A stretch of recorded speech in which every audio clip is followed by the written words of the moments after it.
Hi, today let's talk about some prayer basics. I've learned many of these methods over the years, and they're both tried and true. And I've learned them from the saints, I've learned them from different priests and monks and nuns that I've known over the years, true prayer experts. And I've put many of them into practice in my own daily life, in my own daily prayer, and a lot of them have done a lot of really great things for my prayer. So here are some basic prayer instructions for your everyday life.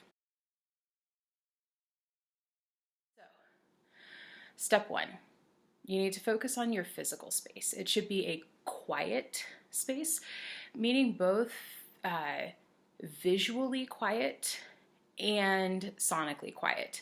You should have a space that's free of distraction, free from clutter, free from messiness. If you need to tidy your space beforehand, definitely do that, so that way you're not sitting there in prayer and going like, oh wait, I need to put that away, I need to do this over here, I'm being distracted by that thing over there.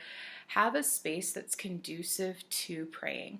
That I also recommend that you have the same space in your room, in your house, that is your prayer space. I have a couple of different prayer spaces. I have a prayer space in my living room. It's actually right there, uh, with a little statue, a little candle, and that's where, if I want to pray in the open space of my house, I pray right here in this corner, and like that's my prayer space and my couch. I have a prayer space in my room that's a little bit more decorated. It has like candles, it has a whole bunch of images, artwork that I've done that I find helps me pray, favorite quotes from saints, a statue of Mary that I really like. So, different things that are just visually directing me to pray. I also recommend that you don't pray with your phone nearby or any kind of electronic distraction. A lot of people like to pray with their phone.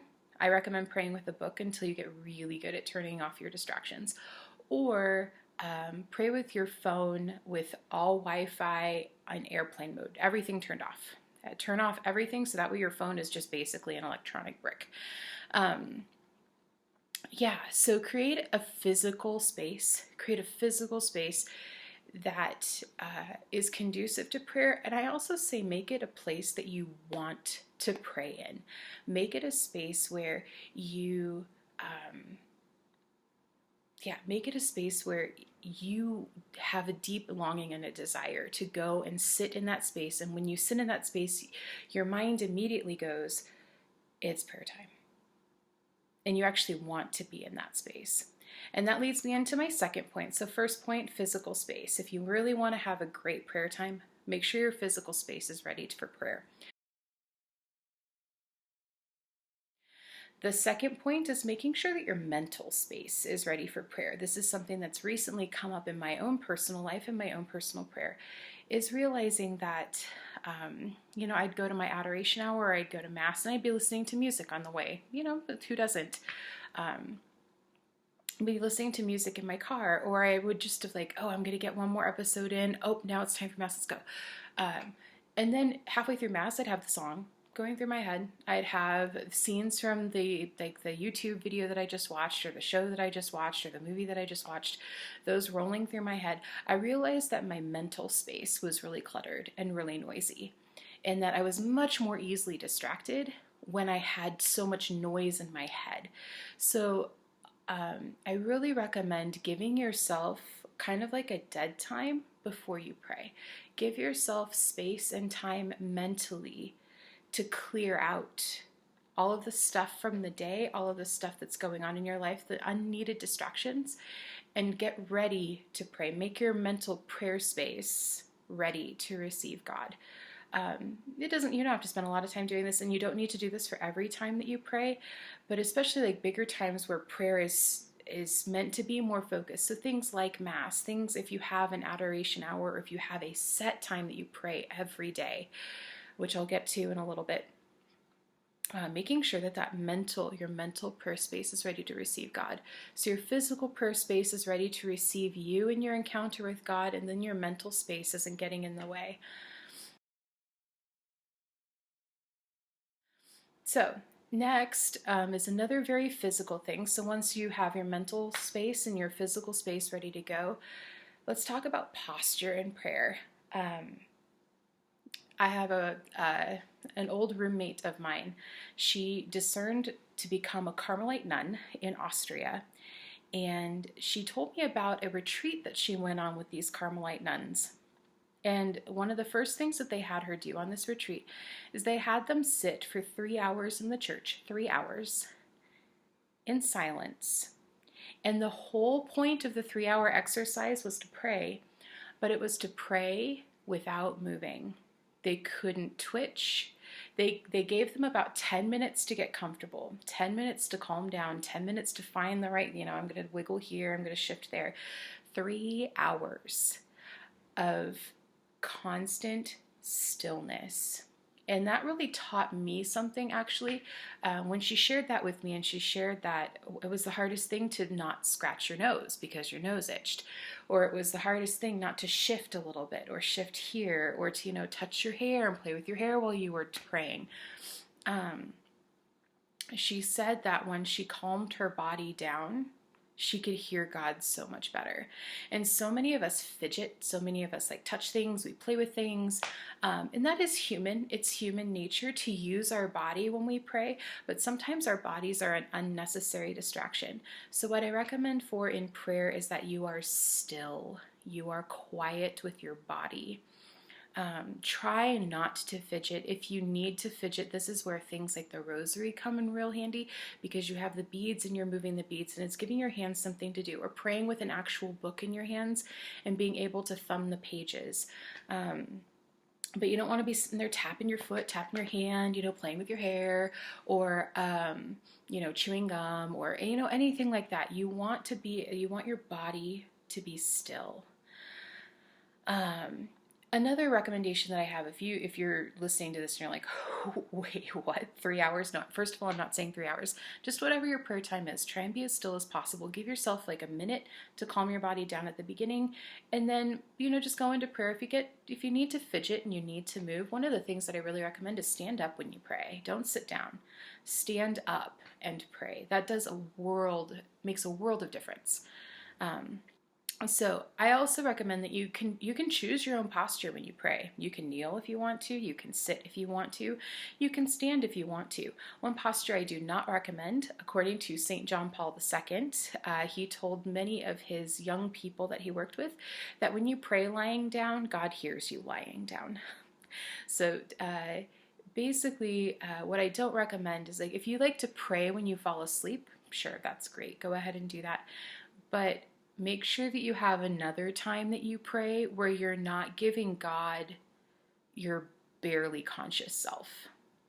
Give God something more than just your barely conscious self as you're drifting off to sleep. So have a posture that's conducive to prayer. Sitting, kneeling, standing. For me, most of the time when I pray, I sit. I'm sitting is comfortable for me. I'm not getting distracted with my body. I'm not kneeling for 30 minutes on a hard floor going, gosh, God, I really wish I could pray. But my knees are just killing me. I can't even focus on prayer right now because my knees are killing me. That's not the point of prayer. God doesn't want you to suffer during prayer. So sit, stand, kneel. Pick a posture that's helpful for you to pray.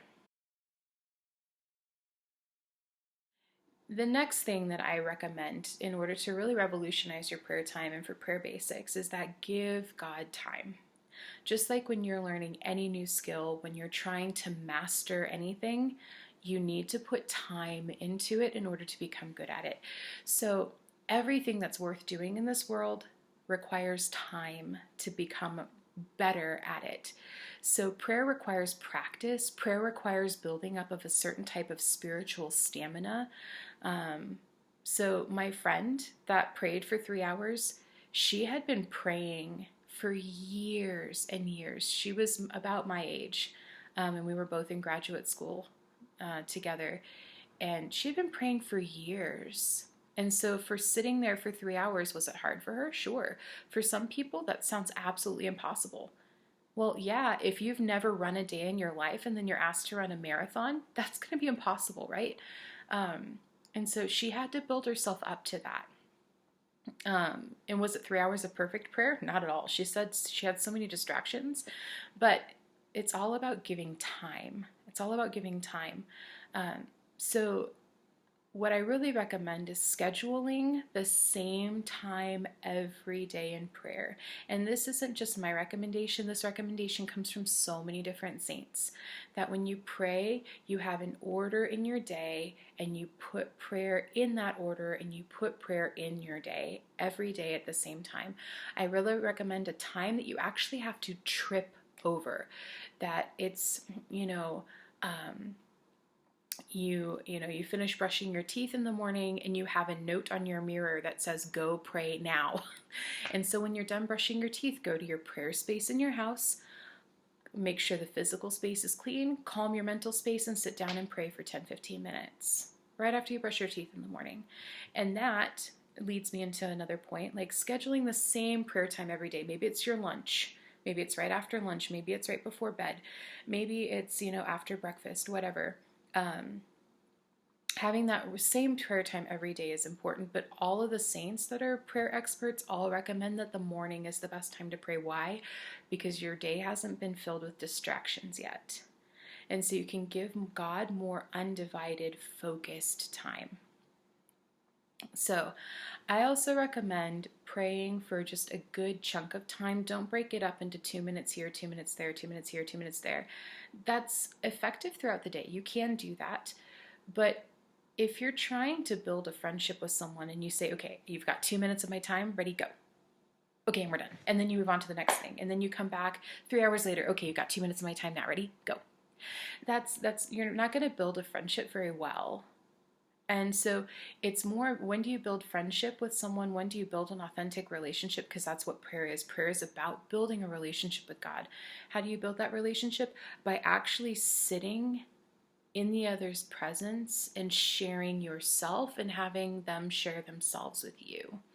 That's the essence of friendship, is that you feel known and you feel loved by someone else, and you are able to know and love that person in response. That's friendship. And then you have common shared experiences and you have a common goal. So building a relationship with God requires time. You got to give God time. And so really at the beginning, I recommend 10 minutes, but you got to grow from there, because if you only give someone that you truly deeply love 10 minutes of your time every day, yeah, your relationship's going to be okay. But will your relationship ever really grow and become amazing? No, not really. 10 minutes is good to maintain it, but it won't ever grow. So it's your prayer time has got to grow.